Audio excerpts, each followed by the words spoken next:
Hello दोस्तों, मैं आपका दोस्त अजीत और आज की इस वीडियो में हम टेस्टिंग बोर्ड बनाना सीखेंगे। जैसा कि दोस्तों आप देख सकते हो, हमने टेस्टिंग बोर्ड कंप्लीट कर लिया है। हमने आपसे कमेंट्री बॉक्स में पूछा था आप किस टाइप की टेस्टिंग बोर्ड की वीडियो देखना पसंद करोगे, इन्वर्टर की या इन्वर्टर स्टेबलाइजर दोनों की। जिनमें से दोस्तों 83% लोगों ने वोट किया इन्वर्टर और स्टेबलाइजर दोनों की। हमने दोस्तों बोर्ड बना के कंप्लीट कर लिया है। अगर आप भी रिपेयरिंग करते हो तो इस टाइप का एक बोर्ड ज़रूर बनाएं, इससे रिपेयरिंग करने में आपको आसानी होगी। बोर्ड में दोस्तों जो हमने switch, socket, volt meter, bulb वगैरह यूज़ किया है, सबसे पहले मैं आपको ये दिखा देता हूँ कहाँ पे किसकी वर्किंग है। बोर्ड में हमने 4 होल्डर लगाया हुआ है, जिनमें से 3 होल्डर हमारे लोड के हैं, यानी कि हमें लोड देके इन्वर्टर पे अगर चेक करना हो तो इन तीनों पे हम लोड देके चेक कर सकते हैं। जिनमें आप 200 और 100 वाट का, अभी हमने 300 ही वाट का बल्ब डाला हुआ है, इस पर 200 वाट का हम बढ़ा लेंगे, यानी कि लगभग दोस्तों आप इस पर 600 वाट का लोड डाल के चेक कर सकते हैं इन्वर्टर पे। बाकी इसके बगल वाला ये होल्डर सीरीज का है। अब दोस्तों जो हमने इसमें वोल्ट मीटर लगाया हुआ है, इसे आप देख लीजिए। ये हमारा पहला वोल्ट मीटर जो हम इनपुट वोल्टेज स्टेबलाइजर में डालेंगे, ये 300 का है। यहाँ पे आप देख सकते हैं जो हमने स्विच सॉकेट लगाई हुई है 16 एम्पियर की। जब हम फर्स्ट स्विच ऑन करेंगे तो स्टेबलाइजर में इनपुट वोल्टेज 0 वोल्ट से 260 या 270 वोल्ट तक इनपुट दे सकते हैं। सेकंड स्विच जब हम ऑन करेंगे तो स्टेबलाइजर में 0 वोल्ट से 500 प्लस वोल्ट इनपुट डाल के स्टेबलाइजर चेक कर सकते हैं। तो ये दोस्तों हमारा स्टेबलाइजर चेक करने का स्विच और सॉकेट है। अब दोस्तों उसके बगल के जो वोल्ट मीटर लगे हैं उसे भी आप देख लीजिए। जो हमारी 500 वोल्ट की मीटर लगी हुई है, उसके बगल हमने 2 300 वोल्ट के मीटर लगाए हैं, जिनमें से एक हमारा एनालॉग मीटर है, एक हमारा डिजिटल वोल्ट मीटर है। दोनों दोस्तों 300 वोल्ट के हैं और दोनों का कनेक्शन एक ही के साथ है। यानी कि जब हमारे स्टेबलाइजर या इन्वर्टर की आउटपुट वोल्टेज देखनी होगी तो इन दोनों मीटर में हमें दिख जाएगी। इसके जस्ट बगल दोस्तों हमने डिजिटल फ्रिक्वेंसी मीटर लगाया है। इसका भी कनेक्शन दोनों वोल्ट मीटर के साथ कर दिया है। जब हमारे इन्वर्टर की आउटपुट वोल्टेज वोल्ट मीटर में शो करेगी, उसके साथ साथ यहाँ पे हमारी फ्रिक्वेंसी भी दिखाएगा। इसके जस्ट नीचे हमने एक एनालॉग एम्पियर मीटर लगाया है, जो हमारी इन्वर्टर की चार्जिंग होगी इस मीटर में शो करेगा। उसके बाद दोस्तों हमने 2 डिजिटल मीटर और यूज़ किया है, जिनमें से हमारा एक डिजिटल डीसी वोल्ट मीटर है, एक डिजिटल डीसी एम्पियर मीटर है। यहाँ पे आप देख सकते हो इन दोनों मीटर को ऑन ऑफ करने के लिए हमने एक स्विच लगाया है। यहाँ पे आप देख सकते हो स्विच ऑन करते ही ये दोनों मीटर ऑन हो जाएंगे। अगर स्विच हम नहीं लगाते तो ये दोनों मीटर डायरेक्ट रहते, तो जब हमें ज़रूरत पड़ेगी तो हम यहाँ से ऑन ऑफ कर लेंगे। उसके बाद दोस्तों हमने 40 एम्पियर का आइसोलेटर लगाया है। यहाँ पे आप देख सकते हैं 40 एम्पियर का हमारा आइसोलेटर है, जो कि हमारी डीसी सप्लाई को ऑन ऑफ करेगा। यहाँ पे हमने ऑन कर दिया और वोल्ट मीटर में आप देख सकते हो 24 वोल्ट दिखा रहा है। अब हम इसे 12 वोल्ट पे कर लेते हैं। जो हमारी ऑन ऑफ स्विच है उसके जस्ट बगल हमने एक 2 वे स्विच लगाया है। इस 2 वे स्विच से दोस्तों जो हमारी स्विच ऊपर की तरफ रहेगी तो हमारी 24 वोल्ट मीटर में शो करेगा। जब हमारी स्विच नीचे की तरफ रहेगी तो यहाँ पे हमारा 12 वोल्ट शो करेगा। यानी कि दोस्तों जब हमें ज़रूरत होगी सिंगल बैटरी का इन्वर्टर चेक करने की तो हम स्विच को 12 वोल्ट पे कर लेंगे, और जब हमें ज़रूरत होगी 24 वोल्ट का इन्वर्टर चेक करने की तो स्विच को हम 24 वोल्ट पे कर लेंगे। ये हमारी 2 वे स्विच है, 12 वोल्ट 24 वोल्ट यहाँ से सिलेक्ट कर सकते हैं। बाकी दोस्तों उसके बगल में एम्पियर मीटर है, जो हमारे इन्वर्टर की चार्जिंग आएगी इन दोनों मीटर में शो करेगी, एक एनालॉग में और एक डिजिटल में। तो दोनों पे यहाँ पे बताएगा कि कितने एम्पियर हमारा इन्वर्टर चार्ज कर रहा है। बाकी अभी हम स्विच को बंद कर देते हैं क्योंकि अभी ज़रूरत है नहीं। यहाँ पे इतना दोस्तों आप समझ ही चुके होंगे, ये डीसी सप्लाई ऑन ऑफ करने के लिए है, तो इसे हम ऑफ़ कर देते हैं। इन दोनों स्विच सॉकेट के बारे में हमने आपको पहले ही बता दिया। पहली वाली सॉकेट से हम 260 वोल्ट इनपुट स्टेबलाइजर में डाल सकते हैं, दूसरी वाली से 500 वोल्ट इनपुट स्टेबलाइजर में डाल ही सकते हैं। ये तो हमने आपको पहले ही बता दिया। उसके जस्ट नीचे दोस्तों हमने 3 नट बोल्ट लगाया हुआ है। आप देख सकते हैं 12-13 नंबर का नट बोल्ट 3 हमने लगाया हुआ है, जिनमें से एक जो हमारा फर्स्ट वाला नट है ये वाला, ये बैटरी माइनस की सप्लाई हमने इसमें डायरेक्टली कनेक्ट की हुई है। ये हमारा बैटरी माइनस की पॉइंट है। उसके बगल वाली जो पॉइंट है बीच वाली, यहाँ पे आप देखिए ये पॉइंट, ये हमारी 12 वोल्ट की है। माइनस हम यहाँ पे कनेक्ट कर लेंगे पहली वाली पे, बीच वाली पे, तो हमारी 12 वोल्ट बन जाएगी, यानी कि ये हमारी 12 वोल्ट की है। उसके बगल यानी कि लास्ट वाली सबसे, ये हमारी 24 वोल्ट की है। मैं अभी आपको दोस्तों डायग्राम से ही समझा दूंगा किस तरीके से आप 12 वोल्ट 24 वोल्ट बना सकते हो। एक चीज़ और दोस्तों मैं आपको यहाँ पे दिखा दूँ, वायर में जो हमारा थंबल लगा हुआ है ये बड़ी आसानी से इस पर कनेक्ट हो जाता है। आप देख सकते हो, अगर आपके इसके ऊपर कुछ लगाना चाहे नट बोल्ट वगैरह तो लगा सकते हो, नहीं तो ये नॉर्मली ऐसे ही आप इस पर कनेक्ट कर सकते हो। 400 या 600 वाट तक हम ऐसे ही लोड डाल के इन्वर्टर पे चेक करते हैं, कोई स्पार्किंग नहीं होती, बड़ी ईजिली ये जो हमारा नट बोल्ट है उस पर कनेक्ट हो जाता है। तो इस तरीके से दोस्तों ये हमारा 3 पॉइंट ये भी हो गया। अब दोस्तों उसके नीचे जो हमने स्विच सॉकेट लगाई है उसे भी आप ध्यान से देख लीजिए। ये जो दोनों आप 6 एम्पियर की सॉकेट देख रहे हो, ये दोनों हमारी मेन सप्लाई की सॉकेट हैं। एक सॉकेट हमारी स्विच से है, एक डायरेक्ट है, यानी कि इसमें मेन सप्लाई रहती है। उसके बगल वाली जो हमारी स्विच है वो हमारी पहली सॉकेट की है, यानी कि स्विच से हमारी ये पहली सॉकेट ऑन ऑफ होगी। उसके बगल वाली ये डायरेक्ट है। उसके बाद दोस्तों जो हमारी स्विच है, यानी कि जो हमारी पहली स्विच है सॉकेट वाली के जस्ट बगल, ये हमारी बैरियक की है। इससे हमारी बैरियक ऑन ऑफ होती है। ये जो हमने ड्रीमर लगाया हुआ है उसका कनेक्शन इस सॉकेट स्विच से किया हुआ है। इसी स्विच से हमारा बैरियक ऑन ऑफ होता है। अब दोस्तों उसके बगल एक 6 एम्पियर की सॉकेट और लगी है। ये हमारी सीरीज की सॉकेट है। यहाँ पे आप देख सकते हो ये हमारी सीरीज की सॉकेट है। उसके बगल वाली जो ऑन ऑफ बटन है ये सीरीज ऑन ऑफ करने के लिए है, यानी ये सॉकेट को ऑन ऑफ करने के लिए है। उसके बगल दोस्तों एक 6 एम्पियर की लास्ट सॉकेट और लगी हुई है। ये हमारी लोड की है। जो हमारी इन्वर्टर की दोनों आउटपुट वायर आएंगी वो हम इस सॉकेट में कनेक्ट कर देंगे, और जितना हमें लोड डालना होगा इन्वर्टर पे 400 वाट 300 वाट, इन दोनों स्विच से हम लोड डालेंगे। तो कुछ इस तरीके से दोस्तों हमने सभी पॉइंट्स बनाया हुआ है। आपको किस तरीके से बनाना है मैं अभी आपको डायग्राम सहित समझा दूंगा। एक चीज़ और दोस्तों, अगर आपको हमारी ये वीडियो पसंद आए तो वीडियो को एक लाइक ज़रूर कर दीजिएगा, और अगर आप हमारे चैनल पे पहली बार आए हैं तो चैनल को हमारे सब्सक्राइब करके बेल आइकन को दबा लीजिएगा। ऐसे ही वीडियो मैं अपने चैनल पावर तक पे अपलोड किया करता हूँ। सबसे पहले दोस्तों इस बोर्ड में हमने जो डिजिटल मीटर यूज़ किया है उसका कनेक्शन आपको किस तरीके से करना है ये आप देख लीजिए। ये मीटर दोस्तों हमारा डिजिटल डीसी वोल्ट मीटर है, यानी कि बैटरी की जो भी वोल्टेज होगी इस मीटर में शो करेगा। इस मीटर को दोस्तों ऑन करने के लिए एसी सप्लाई चाहिए। यहाँ पे आप देख सकते हैं मीटर के बैक पैनल में 4 पॉइंट्स आपको देखने को मिल जाएंगे, जिनमें से ये 2 पॉइंट्स आपके AC 220 के हैं, यानी कि आपकी AC सप्लाई इस मीटर में कनेक्ट होगी। उसके बाद ये जो 2 पॉइंट्स आप देख रहे हैं ये बैटरी प्लस और बैटरी माइनस के पॉइंट्स हैं। इसके बाद दोस्तों इसमें हमने digital DC ampere meter use किया है। जैसा कि आप देख सकते हैं ये मीटर दोस्तों हमारा DC एम्पियर मीटर है। ये हमारे इन्वर्टर की जो भी चार्जिंग एम्पियर होगी इस मीटर में शो करेगी। इसमें भी दोस्तों आपको 4 पॉइंट्स मिल जाएंगे, जिनमें से ये 2 पॉइंट्स आपका AC 220 का रहेगा। उसके बाद वाली दोनों पॉइंट्स जो आपकी बचेंगी वो आपका शंट रेजिस्टेंस के थ्रू प्लस और माइनस सप्लाई लग जाएगा। शंट रेजिस्टेंस दोस्तों कैसे लगाना है मैं अभी आपको डायग्राम सहित समझा दूंगा। तो ये दोस्तों मीटर हमारा डिजिटल DC एम्पियर मीटर है। उसके बाद दोस्तों ये हमारा फ्रिक्वेंसी मीटर है।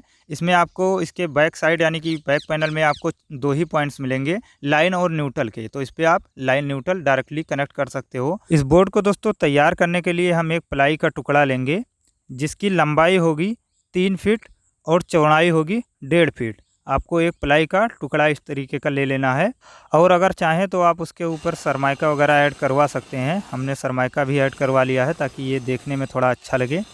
तो इस तरीके से दोस्तों आपको एक प्लाई का टुकड़ा लेके कटिंग वगैरह अच्छे से करवा के, और स्विच सॉकेट वोल्ट मीटर जो भी आपको लगाना हो आप अपने हिसाब से इसमें ऐड कर सकते हैं, फिक्स कर सकते हो।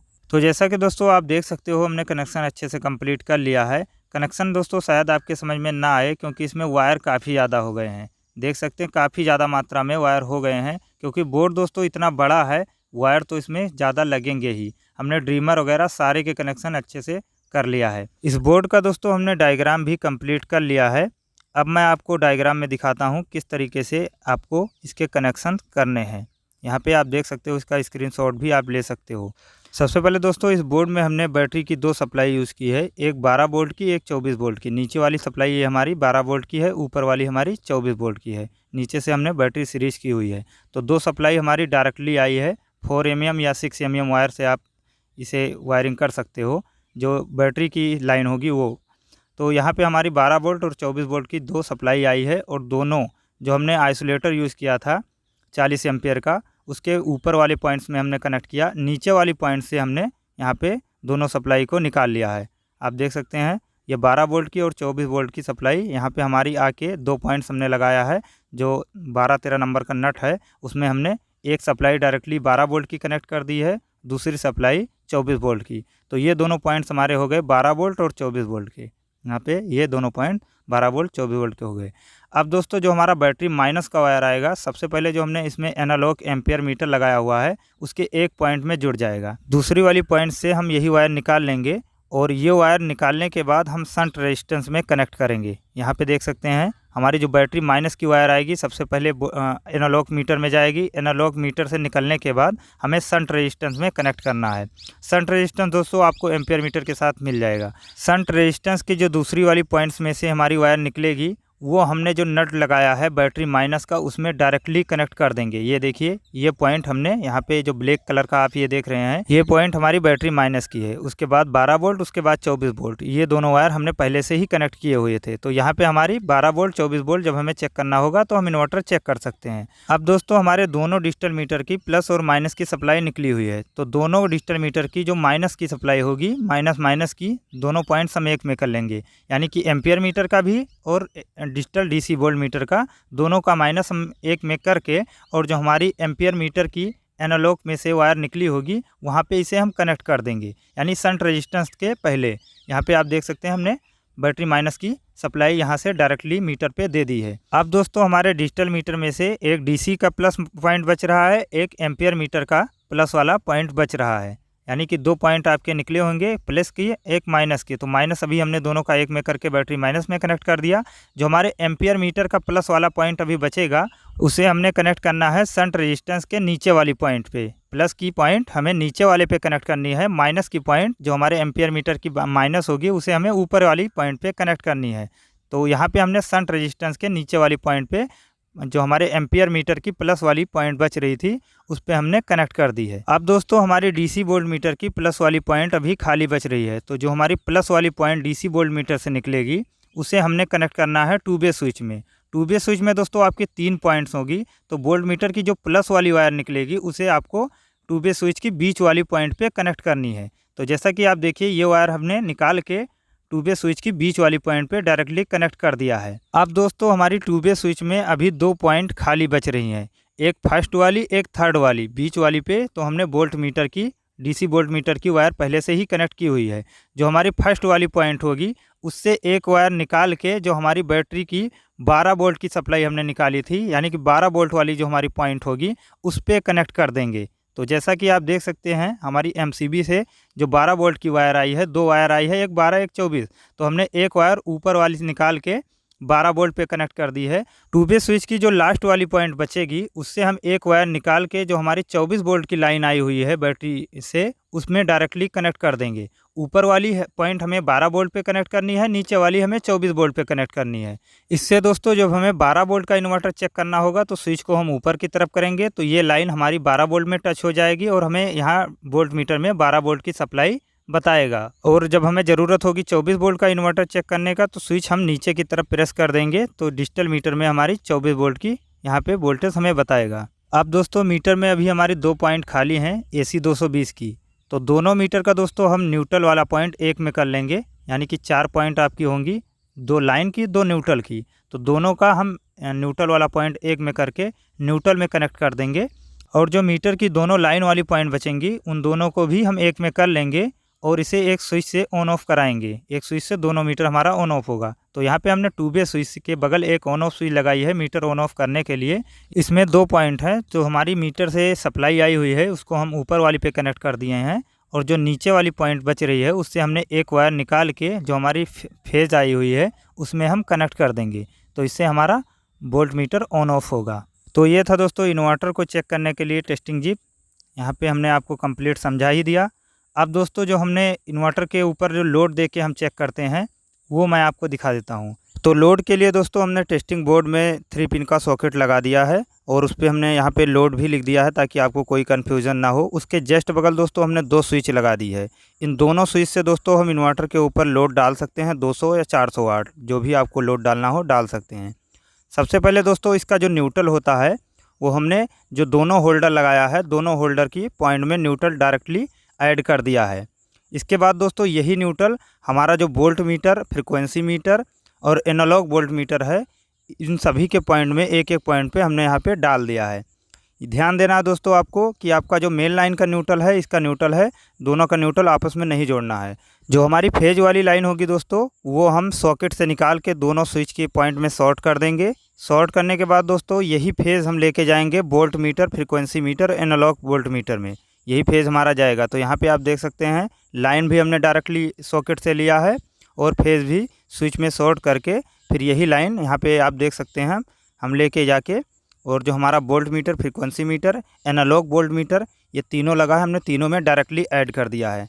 जब भी दोस्तों हम इन्वर्टर की आउटपुट सॉकेट में डालेंगे तो हमारी यहाँ पे direct volt meter, analog meter और जो हमारा फ्रीक्वेंसी मीटर है, तीनों यहाँ पे हमें बताएगा कि हमारा कितना वोल्ट आउट कर रहा है या फिर हमारे इन्वर्टर की फ्रीक्वेंसी कितनी है। उसके बाद दोस्तों जो हमारी ये दोनों स्विच आप देख रहे हैं, हमने इनमें से एक एक वायर निकाल लिया है। आप देख सकते हैं जो हमारी पहली वाली स्विच है उससे ले जाके हमने फर्स्ट वाली होल्डर में लगा दी है डायरेक्ट, और जो हमारी दूसरी वाली स्विच है उससे हमने ले जाके सेकंड वाली होल्डर में डायरेक्टली हमने यहाँ पे जोड़ दिया है। जब भी दोस्तों हमें लोड डालना होगा, स्विच को हम ऑन करके 200 या 400 वाट तक इस पर लोड डाल सकते हैं। बाकी दोस्तों अगर आपको और लोड की ज़रूरत है, यानी कि इन्वर्टर के ऊपर अगर आपको और लोड डालना है तो आप होल्डर इसमें ऐड कर सकते हैं। जैसे कि मैंने 3 होल्डर ऐड किया था, लेकिन हमने इसमें आपको 2 ही दिखाया क्योंकि कनेक्शन ज़्यादा हो रहे थे, तो लोड अपने हिसाब से आप बढ़ा सकते हैं। अब दोस्तों इस बोर्ड में जो हमने वैरियक ड्रीमर लगाया है, इसका कनेक्शन आपको किस तरीके से करना है ये भी आप देख लीजिए। ये हमारा वैरियक है जो कि हमने इसमें 4 एम्पियर का वैरियक लगाया हुआ है, और इसमें दोस्तों सबसे पहले आपको 3 पॉइंट्स मिल जाएंगे वैरियक के अंदर। रहती तो 4 हैं, लेकिन मैं यहाँ पे आपको 3 ही दिखा रहा हूँ क्योंकि आपको कोई कन्फ्यूजन ना हो। पहली वाली आपकी रहेगी लाइन इनपुट, उसके बाद आउटपुट, उसके बाद न्यूट्रल, 3 पॉइंट आपकी होगी। तो हमारा जो न्यूट्रल होगा, जहाँ पे हमारी सॉकेट का न्यूट्रल आया हुआ है, उसमें हम डायरेक्टली ऐड कर देंगे। तो यहाँ पे हमारी जो सभी सॉकेट में न्यूट्रल गया हुआ है उसमें हमने इसका न्यूट्रल डाल दिया है। बाकी दोस्तों आपकी जो इनपुट वाली वायर होगी वो आप स्विच के माध्यम से फेज़ में कनेक्ट कर सकते हैं। तो यहाँ पे हमने एक ऑन ऑफ स्विच लगा दी है ताकि हमारा वैरियक ऑन ना रहे, जब हमें ज़रूरत हो तभी हम ऑन करें। तो फेज़ ला के दोस्तों हमने डायरेक्टली सॉकेट में कनेक्ट की, सॉकेट के दूसरी वाली पॉइंट से हमने ला के जो हमारा वैरियक होता है उसके इनपुट वाली पॉइंट में डाल दिया है। तो जब भी दोस्तों हम वैरियक को ऑन करके घुमाएंगे, इसकी जो भी आउटपुट निकलेगी वो हमें एक स्विच में पहले डाल देनी है, स्विच के दूसरी वाली पॉइंट से निकाल के सॉकेट में डाल देनी है। यहाँ पे आप देख सकते हैं। तो जब भी दोस्तों हम वैरियक को घुमाएंगे, इसकी जो भी आउटपुट होगी पहले स्विच में जाएगी। स्विच ऑन करते ही हमें यहाँ पे जो हमारी पहली सॉकेट लगी है उसमें इसकी आउटपुट हमें मिलेगी। इससे हम स्टेबलाइजर में इनपुट वोल्टेज डाल के चेक कर सकते हैं। अब दोस्तों जो हमने इसके जस्ट बगल 440 वोल्ट की सॉकेट लगाई हुई है, इसमें से 440 वोल्ट कैसे निकलता है ये भी आप ध्यान से देख लीजिए। जो अभी हमने आपको बताया, हमारे वैरियक की जो आउटपुट लाइन निकलती है स्विच के माध्यम से हमारी 220 वाली सॉकेट में गई हुई है, उसी सॉकेट से दोस्तों हमें एक वायर निकाल लेना है। यानी कि लाइन में से हमें एक वायर निकाल लेना है। जो हमारी सॉकेट होगी उसकी लाइन में से एक वायर निकाल के हमें एक ट्रांसफार्मर अलग से लगाना पड़ेगा, जो कि 90 वोल्ट से 280 वोल्ट तक आप स्टेबलाइजर में यूज़ करते हैं, वही ट्रांसफार्मर इसके अंदर आप डाल सकते हैं। तो हमने 7-3 का एक ट्रांसफार्मर इसके अंदर लगा दिया है। यहाँ पे आप देख सकते हैं। जब आप ट्रांसफार्मर लगाओगे तो आपको ट्रांसफार्मर में 5 टर्न मिल जाएंगी, क्योंकि 90 वोल्ट से 280 वोल्ट में 5 टर्न होती है। उस ट्रांसफार्मर में से दोस्तों आपको 3 ही टर्न यूज़ करना है, एक आपका न्यूट्रल का, एक इनपुट का, एक आउटपुट का। यानी कि एक न्यूट्रल का, एक नंबर, एक 4 नंबर। तो जो हमारे ट्रांसफार्मर का न्यूट्रल होगा उसमें से एक वायर आपको निकालना है, और वायर ला के जो आपके वोल्ट मीटर का न्यूट्रल या सॉकेट का न्यूट्रल होगा उसमें डायरेक्टली आपको कनेक्ट कर देना है। तो न्यूट्रल दोस्तों उससे आपके ट्रांसफार्मर में चला जाएगा। अब दूसरी वायर जो आपको जोड़नी है, हमने जो अभी आपको बताया 220 वाली सॉकेट हमने लगाई हुई है, जो हमारे वैरियक की आउटपुट आके स्विच के माध्यम से सॉकेट में गई हुई है। सॉकेट से ही हम एक वायर निकालेंगे, यानी कि सॉकेट के लाइन से हम एक वायर निकालेंगे और जो हमारे ट्रांसफार्मर की 1 नंबर टर्न होगी उसमें ऐड कर देंगी। तो यहाँ पे आप देख सकते हैं हमने सॉकेट से एक वायर निकाला हुआ है, और ये वायर ले जाके जो हमारे ट्रांसफार्मर की 1 नंबर वाली पॉइंट है उसमें हमने ऐड कर दिया है। तो जैसा कि दोस्तों आप देख सकते हो, हमने ईजिली 2 वायर ट्रांसफार्मर में कनेक्ट कर लिया है। अगर आपको ज़रा सा भी डाउट लगे तो हमने एक वीडियो और बना रखी है कि ड्रीमर वैरियक से 440 वोल्ट आउटपुट कैसे निकालें। वो वीडियो दोस्तों हमारे चैनल के प्लेलिस्ट में आपको मिल जाएगी, वो वीडियो भी हमने बना रखी है। तो अगर आपको ना समझ में आए तो वो वीडियो भी आप देख के वैरियक की, जो आपका वैरियक होगा 280 वोल्ट का ही होगा, उससे आपको 440 या 500 वोल्ट कैसे आउट करवाना है उस वीडियो में आप देख सकते हो। अब दोस्तों हमारे ट्रांसफार्मर में से एक वायर हमें और निकालनी है, यानी कि 4 नंबर की वायर अभी हमारी बच रही है, जो हमारी आउटपुट की वायर होती है। उससे दोस्तों हमें एक वायर जोड़ लेनी है। उस वायर को दोस्तों हमें ला के जो हमने 440 वोल्ट की सॉकेट स्विच लगाई हुई है, स्विच की नीचे वाली पॉइंट में हमें जोड़ देनी है। स्विच की दोस्तों जो दूसरी वाली पॉइंट बचेगी, यानी कि ऊपर वाली पॉइंट, उससे हमें निकाल के एक वायर जो हमारी 440 वोल्ट की सॉकेट है उसकी लाइन वाली पॉइंट में हमें जोड़ देनी है। तो जब भी दोस्तों हमारी एक स्विच ऑन होगी तो हमारी फर्स्ट वाली सॉकेट यानी कि 220 वाली सॉकेट में हमें 260 या 270 वोल्ट के आसपास जो हमारे ड्रीमर की आउटपुट होगी वो मिलेगी। जब हम दूसरी स्विच ऑन करेंगे, वैरियक को घुमाएंगे, तो हमारी आउटपुट हमें डबल मिलेगी, क्योंकि ट्रांसफार्मर के माध्यम से हमारी सप्लाई यहाँ पे डबल हो जाएगी। अगर 100 वोल्ट हम 200 वोल्ट वाली सॉकेट में डालेंगे तो हमारी दूसरी वाली सॉकेट है यानी कि 440 वोल्ट वाली, वहाँ पे हमें 200 वोल्ट प्लस मिलेंगे। अब दोस्तों जो हमने दोनों वोल्ट मीटर लगाया हुआ है स्टेबलाइजर में इनपुट वोल्टेज देखने के लिए, एक 300 का एक 500 का, तो दोनों वोल्ट मीटर का दोस्तों जो न्यूट्रल वाला पॉइंट होगा हम एक में करके न्यूट्रल वाली पॉइंट में डाल देंगे। बाकी दोस्तों जो आपकी वोल्ट मीटर की लाइन वाली पॉइंट बचेगी, लाइन में से एक वायर निकाल के जो आपने 220 वोल्ट का सॉकेट लगाया है उसमें डायरेक्टली कनेक्ट कर देना है। जो 300 वोल्ट का मीटर होगा वो 220 वाली सॉकेट में डायरेक्टली हम कनेक्ट कर देंगे। दूसरा जो हमारा वोल्ट मीटर बच रहा है 500 वोल्ट का, उससे भी दोस्तों हम एक वायर निकाल के जो हमारी 440 वोल्ट की सॉकेट है उसमें हम कनेक्ट कर देंगे। तो जब भी दोस्तों हम स्विच को ऑन करेंगे तो यहाँ पे हम जितनी भी वोल्टेज स्टेबलाइजर में डालेंगे बैरेक के माध्यम से, इन दोनों मीटर में शो करेंगे कि हमने कितनी वोल्टेज स्टेबलाइजर के इनपुट में डाल दी है। तो कुछ इस तरीके से दोस्तों हमने सारा कनेक्शन टेस्टिंग बोर्ड के अंदर किया हुआ है। और सीरीज वगैरह का कनेक्शन तो आप इजीली कर ही सकते हो, उसमें कोई प्रॉब्लम हो ही नहीं सकती। तो वीडियो दोस्तों अगर आपको पसंद आई हो तो वीडियो को फिर से मैं एक बार आपसे रिक्वेस्ट करता हूँ, वीडियो को लाइक करिए। और अगर आप हमारे चैनल पर नए आए हैं तो हमारे चैनल को सब्सक्राइब करके बेल आइकन को दबा लीजिए। ऐसे ही वीडियो दोस्तों मैं अपने चैनल पावर तक पे अपलोड किया करता हूं। और भी वीडियो देखने के लिए आप हमारे चैनल के प्लेलिस्ट में जाके वीडियोस को देख सकते हैं। हम मिलते हैं दोस्तों इसकी नेक्स्ट वीडियो में।